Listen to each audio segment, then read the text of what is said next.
परम मंगलमय परात्पर अखिलेश्वर अकारण करुणावरून आलय तडित पितांबर झाली भक्तवांचा भगवान बालकृष्णाचे वाङ्मय प्रतिमूर्ती श्रीमद भागवत महापुराण गेली 4 दिवस झाला आपण श्रवण करत आहोत। आज 5वा दिवस आहे। आज भगवान श्रीकृष्ण परमात्म्याच्या जन्माची कथा आपल्याला श्रवण करायची। आजपर्यंत आपण अनेक कथा श्रवण केल्या, त्यापैकी अनेक भगवंताचे अवतार होऊन गेले। सनातन सनत कुमार हा भगवंताचा अवतार होता, याची कथा आपण ऐकली। वराह भगवंताच्या अवताराची कथा ऐकली। कपिल देव, भगवान दत्तात्रय, थोडा विकू कमी करा, याचा थोडा विकू, थोडा नॉर्मल विकू। दत्तात्रेयाची कथा ऐकली, कपिल देवांची कथा ऐकली। असे अनेक भगवंताचे युगानुयुगी भगवंताचे अनेक अवतार झालेले, असे एकूण 24 अवतार आहेत भगवंताचे। तर त्या भगवंताच्या अवताराच्या कथा आपण ऐकल्या। आज त्या भगवंताच्या नामाचं महत्त्व थोडक्यामध्ये जाणून घेऊन पुन्हा भक्ताचं चरित्र, भक्त प्रल्हादाचं आणि नरसिंह भगवंताच्या अवताराची कथा श्रवण करायची आणि तदनंतर भगवान श्रीकृष्णाच्या जन्माची कथा आपल्याला प्रारंभ करायची। तत्पूर्वी आपल्या सर्वांना माहीतच आहे की आपण गेल्या अधिक मासापासून प्रति अधिक मासाला हा अखंड हरिनाम सप्ताह करण्याचा संकल्प या ठिकाणी भागवत महाराज यांनी केलेला आहे। आपण सर्व ग्रामस्थ मंडळी या सप्ताहासाठी सहकार्य करताय, उपस्थित राहताय, प्रोत्साहन देताय आणि त्या सर्वांच्या प्रोत्साहनातून हा अखंड हरिनाम सप्ताह या ठिकाणी संपन्न होत आहे। तर प्रतिवर्षीप्रमाणे याही वर्षी मोठ्या उत्साहामध्ये आपण प्रतिसाद देता आणि हा कार्यक्रम आपण संपन्न करत आहोत मोठ्या थाटामाटामध्ये। या कार्यक्रमासाठी उपस्थित सर्व महाराज मंडळी आहेत। माऊली महाराज असतील, राजू महाराज, बापूराव महाराज, हे कलाकार मंडळी अतिशय निष्काम भावनेतून, सेवा या भावनेतून या ठिकाणी आपल्याला सहकार्य करण्यासाठी उपस्थित आहेत। अनेक महाराज मंडळी सुद्धा फक्त सेवा भावनेतून या ठिकाणी येत आहेत आणि या कार्यक्रमाचा गोडवा त्या ठिकाणी वाढवत आहेत। गेली 4 दिवस आपण हा आनंद लुटत आहोत। आज 5वा दिवस आहे। आज श्रीकृष्णाचा जन्म। तत्पूर्वी आपण भगवंताच्या नामाचं महत्त्व श्रवण करूया।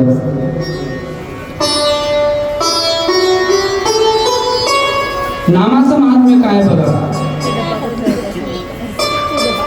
या कलियुगामध्ये आपण अगोदरच श्रवण केलं होती कलीचं महात्म्य। ज्या वेळेला राजर्षी परीक्षितेने विचारलं तुझ्यामध्ये सद्गुण कोणता आहे, तर कलीनं सांगितलं की माझ्यामध्ये तर दुर्गुण भरलेले आहेत, भरपूर असे अगणित दुर्गुण आहेत, पण एक सद्गुण आहे, तो म्हणजे या कलियुगामध्ये भगवंताची प्राप्ती केवळ भगवंताच्या नामस्मरणाने होऊ शकते। हा गुण माझा अतिशय उत्तम आहे आणि त्यामुळेच या कलियुगाला राजर्षी परीक्षितेनं त्याच्या राज्यामध्ये राहण्याला परमिशन दिलं होतं। तर त्याच भगवंताच्या नामामध्ये किती महात्म्य म्हणजे ताकद आहे, त्याच्याकरता अजामिळ ब्राह्मणाची कथा आपल्याला ऐकायला मिळते। एक अजामिळ नावाचा ब्राह्मण होता, दशग्रंथी ब्राह्मण, पंडित होता। पण काय माहिती का, लोक म्हणतात नजरे बदलो, पण ही ज्वलंत उदाहरण आहे। नजारे बघितल्याच्या नंतर नजरा बदलून जातात, याचं हे ज्वलंत उदाहरण आहे। काही लोकांना असं म्हणतात का, ते कुठेतरी सोशल मीडियावर आपल्याला पाहायला मिळते की कपड्यावरून हा विषय राहतो, मुलींच्या कपड्यावरून हे कपडे मुलींनी भरपूर घातले पाहिजेत। यावर मुली म्हणतात की तुमच्या नजरा बदला, पण इथं हे परफेक्ट उदाहरण बसणार आहे की नजरा, दृश्य बघितल्यावर नजर बदलून जाते, याचा अर्थ लक्षात घ्या। हा ज्वलंत उदाहरण या ठिकाणी तुम्हाला ऐकायला मिळेल। माणसानं चांगलं का पाहावं याच्यासाठी हे उदाहरण आपल्याला सांगता येईल। चांगल्या वस्तू का पाहिलं पाहिजे, चांगलं का ऐकलं पाहिजे आणि चांगलंच का पाहिलं पाहिजे। तर आपण जसं पाहतो तसे संस्कार आपल्या मेंदूमध्ये उतरत असतात मनावर त्याचा परिणाम होत असतो. जसे शब्द कानावर पडतात तसं माणसाचं मन घडत असतं. जसं म्हणतात ना, जैसा पिवे पाणी वैसी बोले वाणी, जैसा खावे अन्न वैसा होवे मन. तर हे अन्न हे जिव्हा या इंद्रियानं खाल्लेलं असतं म्हणून आपलं मन बदलतं. पण डोळे सुद्धा एक इंद्रिय आहे आणि या इंद्रियानं जे काही सेवन केले त्याच्यावरून सुद्धा या मनाची प्रवृत्ती बदलत असते. तर हा अजामिळ नावाचा ब्राह्मण दशग्रंथी पंडित ज्ञानी होता. काशीचे विद्वान सुद्धा त्याचा हात धरू शकत नव्हते. एवढा विद्वान ब्राह्मण, घरी लेकरं बाळ सगळं कुटुंब अतिशय उत्तम अशा प्रकारचं कुटुंब.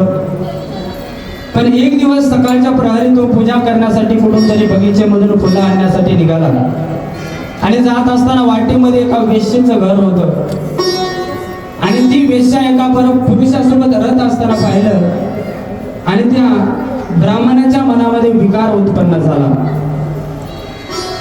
आणि विकार उत्पन्न झाला एवढा दशग्रंथी ब्राह्मण, पण दृश्य विचित्र पाहिलं आणि विचित्र दृश्य पाहिल्यामुळं, वाईट दृश्य पाहिल्यामुळं त्याच्या मनावर त्या वाईट दृश्याचा परिणाम झाला आणि त्यानं आपलं घरदार सोडलं.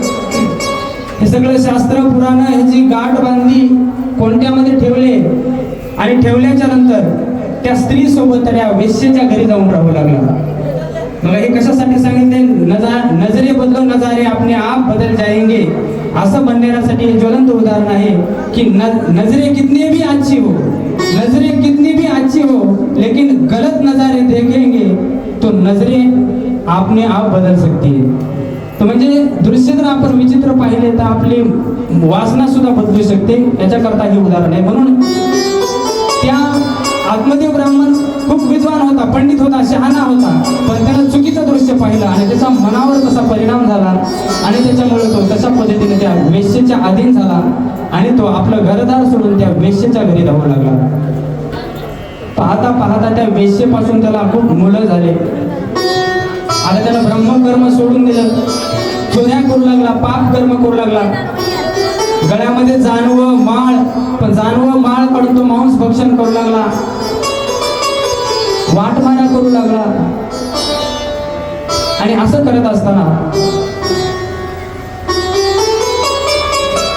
त्याची पत्नी जी काही ती वेश्या होती ती जर आता कसं राहते, वेश्या ही काही तिला हौस नसते तसं कर्म करण्याची, पण परिस्थिती आता म्हणतात हे गाणं बघा, पोटासाठी नाचते मी परवा कुणाची.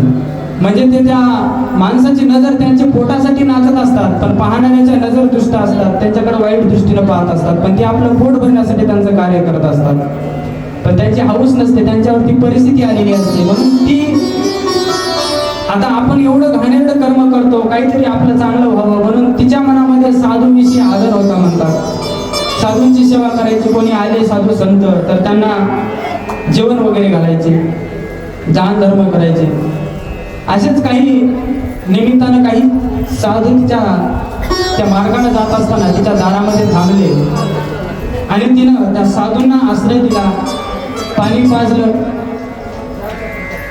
दुपारच्या पाण्यामध्ये पोटा पाण्याची व्यवस्था केली. तिनं सांगितलं, महाराज मी असं जाड कर्म करणारी स्त्री आहे, माझ्या या अपवित्र हाताने मी तुम्हाला काही अन्नदान करू शकत नाही, मी तुम्हाला कोरडी शिधा देईल, तुम्ही तुमच्या हातानं अन्न बनवा आणि तुम्ही तुमचं उदरनिर्वाह करून घ्या. साधूंनी कोरडी शिधा घेतली, आपलं अन्न शिजवलं आणि अन्न खाल्लं आणि आता जाताना त्या स्त्रीला बोलू लागले, माय तू कशी का असं आम्हाला काही घेणे देणं नाही, पण जे कोणी स्त्री, प्रत्येक स्त्रीचे प्रत्येक पुरुषासोबत बरेचसे नाते असतात. एक आईचं नातं असतं, बहिणीचं नातं असतं, एका स्त्रीचं एका पुरुषासोबत पत्नीचं नातं असतं, गुरुचं नातं असतं, प्रत्येक नाते असतात. ज्या वेळेला स्त्री एखाद्याला अन्न खाऊ घालते त्यावेळेला तिच्यासोबत आईचं नातं असतं. तू माझी माता, आमची माता आहेस म्हणजे आम्हाला अन्न खाऊ घालतं, म्हणून आम्ही असं आता रिकाम्या हाताने जाणार नाही, तुला काहीतरी आशीर्वाद देतो. म्हणून तिचं काहीतरी कल्याण व्हावं म्हणून ते म्हणायला लागले, माता तू दक्षिणा, आता आम्हाला थोडी दक्षिणा दे म्हणजे तुझं कल्याण होईल. पण त्यावेळेला ती म्हणायला लागली, बाबा हे आमचं मालक हे चांगल्या वृत्तीचं नाही म्हणले, इथं आल्याबरोबर तुम्हाला काट्या कुपाट्याला मारेन आणि इथून काढून देईल, ते येण्याच्या अगोदर तुम्ही जा. पण साधू म्हणले, नाही आम्ही तुझ्या घरचं अन्न खाल्लंय, आता तुझं काहीतरी चांगलं करूनच जाणार, येऊ दे म्हणले, 2 काट्याच मारेल. मग ती येईपर्यंत थांबले आणि थांबल्याच्या नंतर आल्याबरोबर ते साधू बघितल्याबरोबर त्या आजामेण्याच्या डोसक्यावर फन करायला लागले. म्हणजे ह्या साधूंना कोण आपल्या दारात आश्रय दिला? त्या साधूला बरे वाईट गोष्टी बोलल्या आणि शेवटी त्या बायकोनं त्याला सांभाळलं, शांत केलं आणि शांत केल्याच्या नंतर साधू म्हणायला लागले, बाळा तुझ्या या पत्नीनं आम्हाला अन्न खाऊ घातले, काहीतरी दक्षिणा दे आम्हाला. त्यावेळेला तो म्हणला, तिनं अन्न खाऊ घातले हीच मोठी गोष्ट आहे, तुम्हाला जर तुमच्या पायानं जायचं असेल तर नीट इथून जा, नाहीतर मग तुम्हाला दुसऱ्याच्या खांद्यावर जाण्याची वेळ येईल. पण साधूने अधिक हट्ट धरला, म्हणजे दक्षिणा नको देऊ, पण जाता जाता आम्ही तुम्हाला एक मागणी करतो, ज्या वेळेला तुम्हाला आता इथून पुढचा कोणी मुलगा होईल का नाही, त्या मुलाचं नाव फक्त नारायण ठेवा. त्यानेही काही मनावर घेतलं नाही, हो ठेवतो म्हणजे, जा तुमचं तुम्ही वाट बघा, तुमचे कामच असतात असं काहीतरी भरून द्यायचे. आणि साधू संत मात्र आता निघून गेलेले. बराचसा काळ उलटल्यानंतर त्या अजामिळाला त्या वेश्येपासून पुन्हा एक मुलगा झाला. आता माणूस म्हणल्याच्या नंतर अस्ति जाये ते वर्धते आणि विपरिणामध्ये माणसाचा जन्म आहे तर म्हातारपण सुद्धा आहे, तारुण्य आहे तर म्हातारपण आहे, बालपण आहे तरी म्हातारपण आहे. मग तो एक दिवस म्हातारा झाला, आता बाजेमध्ये पडला. ज्या माणसाचं चांगलं करून चांगलं होत नाही, ज्यानं वाईट केलं त्याचं चांगलं कसं होईल बरं? मग त्यानं आयुष्यभर एवढा ज्ञानी असून म्हणतात, अज्ञानानं जर चूक केली तर त्या चुकीला क्षमा असते, पण ज्ञानी माणसानं जर चूक केली तर त्या ज्ञानाच्या चुकीला कधी क्षमा नाही. जसं इतरत्र जर काही पाप केलं तर ते तीर्थामध्ये जाऊन धुता येतं, पण तीर्थामध्ये जर पाप केलं तर ते कुठंच धुता येत नाही. तसा हा वेळ ज्ञानी होता, पण ज्ञानी असूनही जर अशा वांग मारायला गेल्याच्या नंतर त्याचं काय चांगलं होणार आहे? मग शेवटी बाजेमध्ये पडला, त्याला बोलता येईना, उठता येईना, बसता येईना. आता अंतिम टप्प्याचे दिवस तो मोजत होता आणि मोजत असताना त्याला नेण्यासाठी जन्मभर पाप केल्यामुळे यमाचे दूत आले. यमाचे दूत आले आणि यमाचे दूत आल्याच्या नंतर त्याने त्या मुलाचं जे नाव नारायण ठेवलं होतं, तो घाबरला आणि घाबरून आपल्या मुलाला हाक मारू लागला, अरे नारायणा मला वाचव, अरे नारायणा मला वाचव, नारायणा मला वाचव. असा अनेक वेळा तो नारायणाचं नाव घेऊन टाहो फोडू लागला. यमाचे दूत आले होते, पण पहिल्यांदा नारायणा मला वाचव असं म्हणल्याबरोबर त्याची हाक साक्षात भगवान नारायणाकडे, विष्णूकडे गेली आणि भगवंतानं त्यांच्या प्रार्थनांना सांगितलं, जा म्हणले या मृत्यू लोकामध्ये माझा भक्त मला त्या ठिकाणी बोलवतोय. विष्णूचे दूत खाली त्या ठिकाणी गेलेले. खाली गेले त्यावेळेला यमदूत त्या अजामिळाच्या प्राणाला ओढत होते, पण त्या विष्णुदूतानं त्या यमदूतांना बाजूला सारण्याचा प्रयत्न केले. यमदूत म्हणाले की अरे हे तुमचं गिरायक नाही, आमचं गिरायक आहे. त्यावेळेला नारायणाचे दूत म्हणायला लागले, हे आमच्या मालकाचं गिरायक आहे. ते म्हणजे कशाहून यानं जन्मापर्यंत त्या ठिकाणी पाप केले आणि अशा पाप्याला विष्णू लोक नाही, वैकुंठ लोक नाही, याला नरक लोकामध्ये न्यावं लागतं. पण विष्णुदेव म्हणतात नाही, यानं अंतिम काळी भगवंताचं नाव घेतलेलं आहे, नारायणाचं नाव घेतलेलं आहे, म्हणून याला वैकुंठ लोकांची प्राप्ती झालेली आहे. आमच्या मालकानं आम्हाला ह्याला नेण्यासाठी पाठवलेलं आहे, म्हणून तुम्ही याला सोडून द्या. दोघांचा वादविवाद झाला. शेवटी यमदूतांना पराजित होऊन परत जावं लागलं आणि यमदूत यमराजाकडे जाऊन त्या ठिकाणी म्हणायला लागले, महाराज आता आम्ही तुमची नोकरी सोडून देतो म्हणले, कारण आम्हाला कोणी बी गच्चीला धरून हाकालून देईल, तुम्ही आपलं गिराईक करून आणायला धाडता, पण तिथे विष्णूच्या दूताने आमचा फार मोठा अपराध केला. ते म्हणले काय झालं? तर म्हणले हे अजामेळ नावाचा ब्राह्मण ह्यानं आयुष्यभर पाप केले, व्यभिचार केला, वेश्यागमन केलं, चोऱ्या केल्या, असे पाप कर्म करणाऱ्या माणसाला आम्ही आणण्यासाठी गेलो आणि तिथं नारायणाचे दूत आले, आमच्यासोबत झगडा करून त्याला तिथून घेऊन गेले. आणि म्हणायला लागले की त्यांना शेवटी आमच्या भगवंताचं नामच केलं. नारायण नारायण म्हणल्यामुळं तो आमच्या मालकाचा आता वैकुंठाचा अधिकारी झालेला.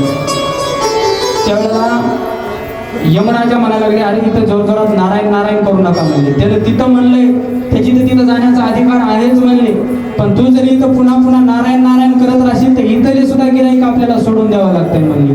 त्याच्यामुळे जास्त शांतपणा करू नका, इथंच बसा, शांत बसा, जोरजोरात नारायण नारायण करू नका, आजचं गिराईक सुद्धा पळून जाईल. म्हणून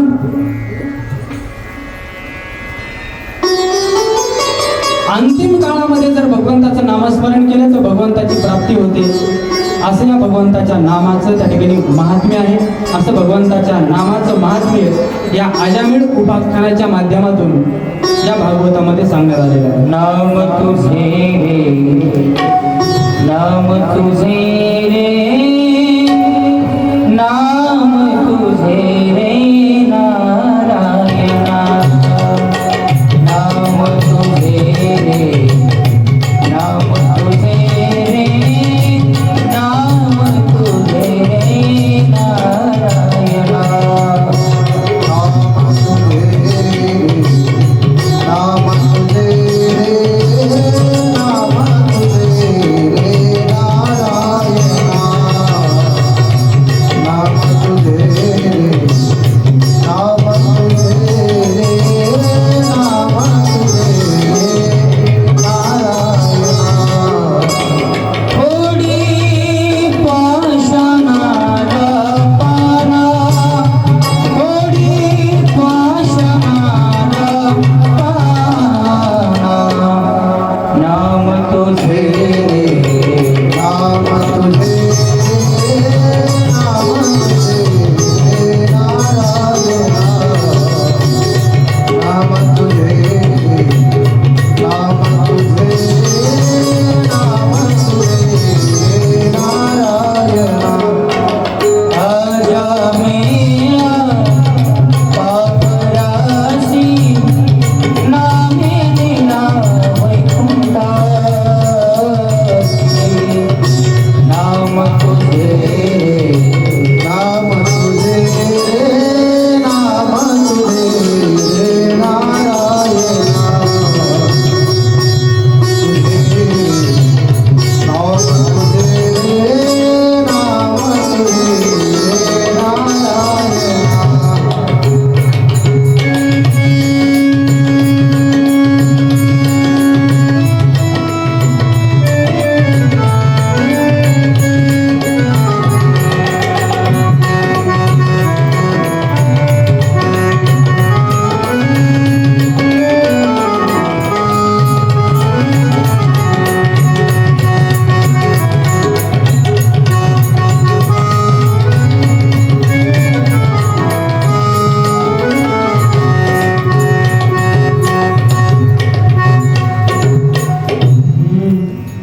नाम तुझे रे, नाम तुझे रे, नाम तुझे रे नारायण.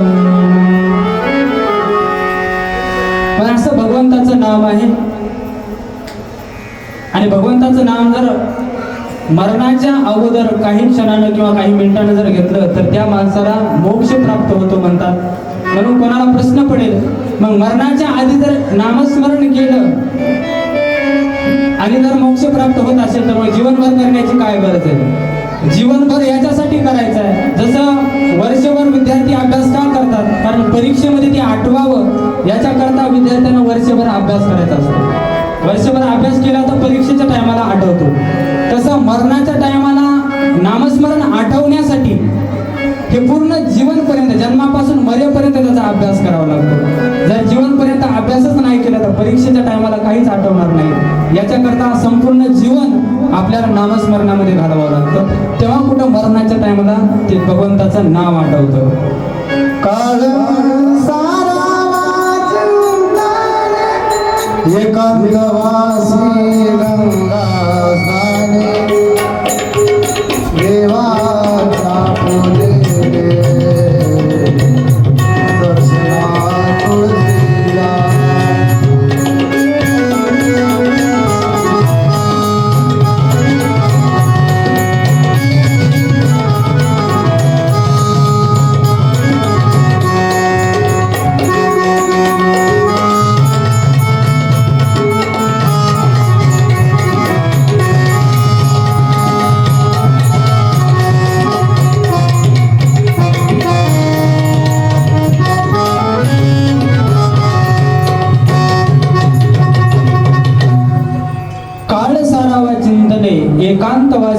गंगा स्नाने देवाच्या पूजेने प्रदक्षिणा तुळशीच्या. म्हणून अखंड जीवन नामस्मरण केलं तर मरणाच्या वेळी आपल्याला नाम आठवतं आणि मरणाच्या वेळी नामस्मरण जर घडलं तर माणसाच्या जीवनाचा उद्धार होतो, भगवंताची प्राप्ती होते.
अंतकाळी ज्यात नाम आले मुखा तुका म्हणे सुखा पार नाही.